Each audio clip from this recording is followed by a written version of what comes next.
ರನ್ಯರಾವ್ ಕಂಪನಿಗೆ ಕೆಐಎಡಿಬಿ ಭೂಮಿ ಮಂಜೂರು ವಿಚಾರಕ್ಕೆ ಸಂಬಂಧಪಟ್ಟಂತೆ 12 ಎಕರೆ ಮಂಜೂರಾತಿಗೆ ಪ್ಲಾನ್ ಅಪ್ರೂವ್ ಎಷ್ಟು ದಿನದಲ್ಲಿ ಆಗಿದ್ದು ಗೊತ್ತಾಗಾದ್ರೆ 2023ರಲ್ಲಿ ಈಕೆಗೆ ಕೆಐಎಡಿಬಿ ಇಂದ 12 ಎಕರೆ ಜಮೀನು ಮಂಜೂರಾಗಿದೆ.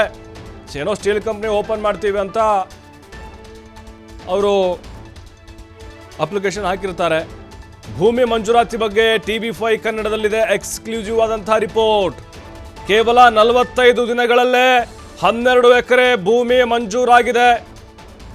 ಸರ್ಕಾರ ಮಾಡಿದ್ದು ರನ್ಯಾ ಮಾಲೀಕತ್ವದ ಉಕ್ಕಿನ ಕಂಪನಿಗೆ ಭೂಮಿ ಮಂಜೂರು ಮಾಡಲಾಯಿತು. 45 ದಿನಗಳಲ್ಲಿ ಜಮೀನನ್ನ ಮಂಜೂರು ಮಾಡಿದ್ದಾರೆ, ಸ್ಯಾಂಕ್ಷನ್ ಮಾಡಿದ್ದಾರೆ. ಮಾಡಿಸಿಕೊಂಡಿದ್ದ ಕಂಪನಿ ಬಳಿಕ 12 ಎಕರೆ ಭೂಮಿಯನ್ನ ಹಸ್ತಾಂತರ ತಡೆ ಹಿಡಿದಿತ್ತು ಕೆಐಎಡಿಬಿ. ಹಣ ಪಾವತಿ ಮಾಡದ ಹಿನ್ನೆಲೆ ಕೆಐಎಡಿಬಿ ಮಂಜೂರು ಮಾಡಿಲ್ಲ. ನೋಡಿ, ಆಕೆಗೆ 12 ಎಕರೆ ಜಮೀನು ಸರ್ಕಾರ ಮಂಜೂರು ಮಾಡಿದ ನಿಜ, ಆದರೆ ಆಕೆ ಹಣವನ್ನು ಪಾವತಿ ಮಾಡಿಲ್ಲ, ಹಾಗಾಗಿ ಅದನ್ನು ತಡೆ ಹಿಡಿದಿದ್ದಾರೆ. ಆದರೆ ಇಲ್ಲಿ ಒಂದು ಕುತೂಹಲ ಅಂತ ಹೇಳಿದ್ರೆ, ಬರೀ 45 ದಿನದಲ್ಲಿ ಜಮೀನು ಆಕೆಗೆ ಮಂಜೂರಾಗಿದೆ. ಕೆಐಎಡಿಬಿಯಲ್ಲಿ ಅಷ್ಟು ಸುಲಭವಾಗಿ ಜಮೀನು ಅಥವಾ ಸೈಟ್ಗಳನ್ನು ತೆಗೆದುಕೊಳ್ಳೋಕೆ ಸಾಧ್ಯನೇ ಇಲ್ಲ. ಈಗ ನಿಮ್ಮಂಥ ಸಾಮಾನ್ಯ ಜನರು ಹೋದರೆ ಕೇರೆ ಮಾಡಲ್ಲ, ಅವರು ವರ್ಷಾನುಗಟ್ಟಲೆ ಎಲಿಬೇಕಲ್ಲಿ. ಯಾರೋ ಒಬ್ಬ ಪ್ರಭಾವಿ ರಾಜಕಾರಣಿ ಇದರಲ್ಲಿ ಆಕೆಗೆ ಸಹಕಾರವನ್ನು ಕೊಟ್ಟು 12 ಎಕರೆ ಜಮೀನನ್ನು ಬೇಗ ಅಪ್ರೂವಲ್ ಆಗಲಿಕ್ಕೆ ಸಹಾಯವನ್ನು ಮಾಡಿದರು. ಅದು 45 ದಿನಗಳಲ್ಲೇ. ಆದರೆ ಈಕೆ ಏನಿದ್ದಾರೆ, ಈಕೆ ಮತ್ತು ಇನ್ನೊಬ್ಬ ರಷಬ್ ಅಂತ ಹೇಳಿ ಇಬ್ಬರು ಝಿರೋಟಾ ಅನ್ನುವಂಥ ಒಂದು ಕಂಪನಿ ಏನಿದೆ, ಆ ಕಂಪನಿ ನಿರ್ದೇಶಕರಾಗಿದ್ದರು. ಅವರು ನಾವು ಕಂಪ್ನಿ ಸ್ಟಾರ್ಟ್ ಮಾಡ್ತೀವಿ, ಎಷ್ಟು ಜನಕ್ಕೆ ಉದ್ಯೋಗ ಕೊಡ್ತೀವಿ ಅನ್ನುವಂಥ ಕಾರಣವನ್ನು ಹೇಳಿ ಆ ಭೂಮಿಯನ್ನು ಮಂಜೂರು ಮಾಡಿಕೊಂಡಿದ್ದರು. ಮತ್ತಷ್ಟು ಮಾಹಿತಿ ಸಂತೋಷ್ ನೀಡ್ತಾರೆ. ಸಂತೋಷ್, ಈಗ ಅಷ್ಟು ಸುಲಭವಾಗಿ ಕೆಐಎಡಿಬಿಯಿಂದ ಸೈಟು ಅಥವಾ ಜಮೀನು ಮಂಜೂರು ಮಾಡ್ಕೊಳ್ಳೋಕೆ ಸಾಧ್ಯನೇ ಇಲ್ಲ. ಯಾರ್ದೋ ಒಬ್ಬರ ಪ್ರಭಾವಿಗಳ ಬೆಂಬಲ ಬೇಕೇ ಬೇಕು. ಅದರಲ್ಲಿ ರನ್ಯಾರಾವ್ದು ಅದೇ ಕಥೆಯಾಗಿದೆ. ಬಟ್ ಈಗ ಈ 12 ಎಕರೆ ಅದು 45 ದಿನದಲ್ಲೇ ಆಗಿರೋದು ಅಂತ ಹೇಳಿದ್ರೆ ಇದಕ್ಕೂ ಆಶ್ಚರ್ಯಕ್ಕೆ ಕಾರಣ ಆಗ್ತಾ ಇದೆ. ಅಂದರೆ ಪ್ರತಿಯೊಂದು ಅವ್ಯವಹಾರದಲ್ಲಿ ಪ್ರಭಾವಿಗಳ ನೆರಳಲ್ಲೇ ಈಕೆ ಬರ್ತಾ ಇದ್ಲ ಹೇಗೆ ಅನ್ನೋದು? ಖಂಡಿತ ಪ್ರಭು, ಏನಂತ ಹೇಳಿದ್ರೆ ಯಾವುದೇ ಒಂದು ಸರ್ಕಾರಿ ಕೆಲಸ ಆಗ್ಬೇಕಂದ್ರೆ ಅದಕ್ಕೆ ಒಂದಿಷ್ಟುಗಳ ಸಮಯಾವಕಾಶವನ್ನು ತೆಗೆದುಕೊಳ್ಳುತ್ತೆ, ಮತ್ತೆ ಪ್ರೊಸೀಜರ್ಗಳು ಕೂಡ ಇರುತ್ತೆ. ಫಸ್ಟ್ ಕಮ್ ಫಸ್ಟ್ ಸರ್ವ್ ಅಂತ ಏನಂದ್ರೆ ಕೆಐಎಡಿಬಿ ಇರ್ಬೋದು, ಇಲ್ಲ ಬೇರೆ ಬೇರೆಗಳಲ್ಲಿ ಏನು ಸರ್ಕಾರದ ಯೋಜನೆಗಳಿರುತ್ತೆ. ಸೊ ಅದಕ್ಕೆ ಯಾರು ಮೊದಲು ಆದ್ಯತೆಯ ಪ್ರಕಾರ ಒಂದು ಅರ್ಜಿಯನ್ನ ಹಾಕ್ತಾರೆ, ಅರ್ಜಿಯನ್ನ ಪರಿಶೀಲಿಸಿ ಅವರಿಗೆ ಕೊಡುವಂಥದ್ದು ಸಾಮಾನ್ಯವಾಗಿರುವಂಥದ್ದು. ಯಾರ ಕೆಪಬಿಲಿಟಿಯನ್ನು ಹೊಂದಿರ್ತಾರೆ, ಯಾರು ಸರ್ಕಾರ ಸೂಚಿಸಿರುವಂತಹ ಅರ್ಹತೆಗಳನ್ನ, ನಿಯಮಗಳಿಗೆ ಅರ್ಹತೆಗೆ ಯಾರು ಹೊಂದಿರ್ತಾರೆ ಅಂತವ್ರಿಗೆ ಅಂತಹ ಸವಲತ್ತುಗಳನ್ನ ಕೊಡುವಂಥದ್ದು.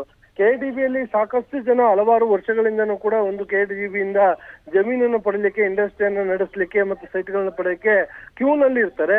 ಆದ್ರೆ ರನ್ಯಾರಾವ್ ಪ್ರಕರಣದಲ್ಲಿ ಮಾತ್ರ ಹಾಗಾಗಿಲ್ಲ. ಕೇವಲ 45 ದಿನಗಳಲ್ಲಿ ಆಕೆಗೆ ಸುಮಾರು 12 ಎಕರೆಯಷ್ಟು ಜಮೀನನ್ನ ಕೊಡಲಾಗಿರುವಂತದ್ದು.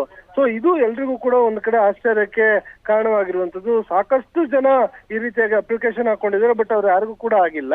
ಈಕೆ ಕೇವಲ 45 ದಿನಗಳಲ್ಲಿ ಮಾತ್ರ ಯಾವ ರೀತಿಯಾಗಿ 12 ಎಕರೆ ಜಮೀನು ಇವರಿಗೆ ಮಂಜೂರಾಗುತ್ತೆ ಅನ್ನೋದು ಈಗಿರುವಂತದ್ದು ಪ್ರಶ್ನೆ. ಹೀಗಾಗಿ ಅದನ್ನ ಹಿನ್ನೆಲೆಯನ್ನ ನೋಡ್ತಾ ಹೋದ ಸಂದರ್ಭದಲ್ಲಿ ಕೆಲವು ಸಚಿವರುಗಳು, ಕೆಲವು ಮಿನಿಸ್ಟರ್ಸ್ಗಳು ಏನಿರ್ತಾರೆ ಅವರು, ಅದರ ಜೊತೆಗೆ ರಾಜಕಾರಣಿಗಳು, ರಾಜಕೀಯ ಮುಖಂಡರುಗಳು, ಅಷ್ಟೇ ಅಲ್ಲದೆ ಅಧಿಕಾರಿಗಳೇನಿದ್ದಾರೆ ಇವರನ್ನ ಬಳಸ್ಕೊಂಡು, ಇವರ ಪ್ರಭಾವವನ್ನ ಬೆಳೆಸ್ಕೊಂಡು ಈಕೆಗೆ ಯಾವ ರೀತಿಯಾಗಿ ಬೇಕಿ ಎಲ್ಲಾ ಇನ್ಫ್ಲುಯೆನ್ಸ್ ಗಳನ್ನ ಮಾಡ್ಕೊಂಡಿರುವಂತದ್ದು. ಆ ಇನ್ಫ್ಲುಯೆನ್ಸ್ ಗಳನ್ನ ಮಾಡ್ಕೊಂಡು ಕೇವಲ 45 ದಿನಗಳಲ್ಲಿ 12 ಎಕರೆ ಜಮೀನನ್ನ ಪಡ್ಕೊಂಡಿರುವಂತದ್ದು.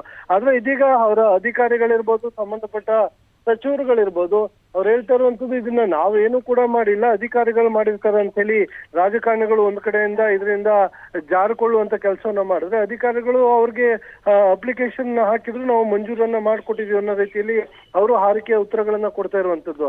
ಆದ್ರೆ ಇದೇ ರೀತಿಯಾಗಿ ನೂರಾರು ಜನ ಅಪ್ಲಿಕೇಶನ್ ಗಳನ್ನ ಹಾಕ್ತಾರೆ, ಬಟ್ ಅವರ ಅಪ್ಲಿಕೇಶನ್ ಗಳು ಯಾಕೆ ಅಷ್ಟು ಬೇಗ ಮೂವ್ಮೆಂಟ್ ಆಗೋದಿಲ್ಲ ಮತ್ತೆ ಅವ್ರಿಗೆ ಮಂಜೂರಾಗೋಲ್ಲ? ಸೊ ಯಾಕಂದ್ರೆ ಇವ್ರಿಗಿರುವಂತಹ ರಾಜಕಾರಣಿಗಳ ಒಂದು ಪ್ರಭಾವ ಏನಿರುತ್ತೆ, ಅಧಿಕಾರಿಗಳಿಂದ ಇರುವಂತಹ ಪ್ರಭಾವವನ್ನು ಬೆಳೆಸಿಕೆ ಈಗಾಗಲೇ 12 ಎಕರೆ ಜಮೀನನ್ನ ತೆಗೆದುಕೊಂಡಿರುವಂತದ್ದು. ಅದಕ್ಕೂ ಕೂಡ ಸಂಬಂಧಪಟ್ಟ ಹಾಗೆ ಈಗಾಗಲೇ ಅಧಿಕಾರಿಗಳು ಮಾಹಿತಿಯನ್ನ ಕಲೆ ಹಾಕ್ತಾ ಇರೋದು ಮತ್ತು ವಿಚಾರಣೆ ನಡೆಸ್ತಾ ಇರುವಂತದ್ದು. ಯಾವ ಕಂಪನಿಗೋಸ್ಕರ ಏನು TMT ಸ್ಟೀಲ್ ಇದಕ್ಕೆ ಸಂಬಂಧಪಟ್ಟ ಹಾಗೆ ನಾವು ಮ್ಯಾನುಫ್ಯಾಕ್ಚರಿಂಗ್ ಯೂನಿಟ್ ಅನ್ನ ಹಾಕ್ಬೇಕು ಅಂತ ಹೇಳಿ ಇವರು ಒಂದು ಜಮೀನಿಗೆ ಅರ್ಜಿಯನ್ನು ಹಾಕುವಂತ ಸಂದರ್ಭದಲ್ಲಿ ಉಲ್ಲೇಖವನ್ನು ಮಾಡಿದ್ರು. ಸೊ ಈ ಜಮೀನು ಮಂಜೂರಾದ ಬಳಿಕ ಅದಕ್ಕೆ ಒಂದಿಷ್ಟು ಹಣವನ್ನ ಕಟ್ಟಬೇಕಾಗಿರುತ್ತೆ.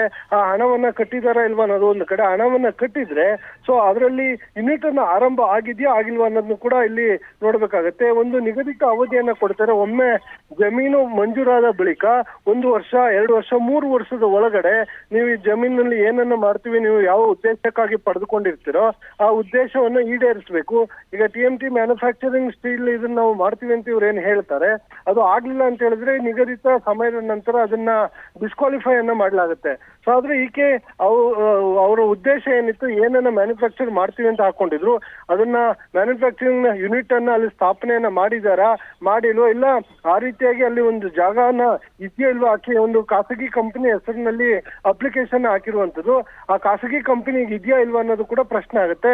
ಈ ಎಲ್ಲಾ ಆಯಾಮದಲ್ಲೂ ಕೂಡ ಈಗ ತನಿಖೆಯನ್ನು ನಡೆಸ್ತಾ ಇರುವಂತದ್ದು. ಪ್ರಭು, ಥ್ಯಾಂಕ್ ಯು ಸಂತೋಷ್ ಮಾಹಿತಿಗಾಗಿ.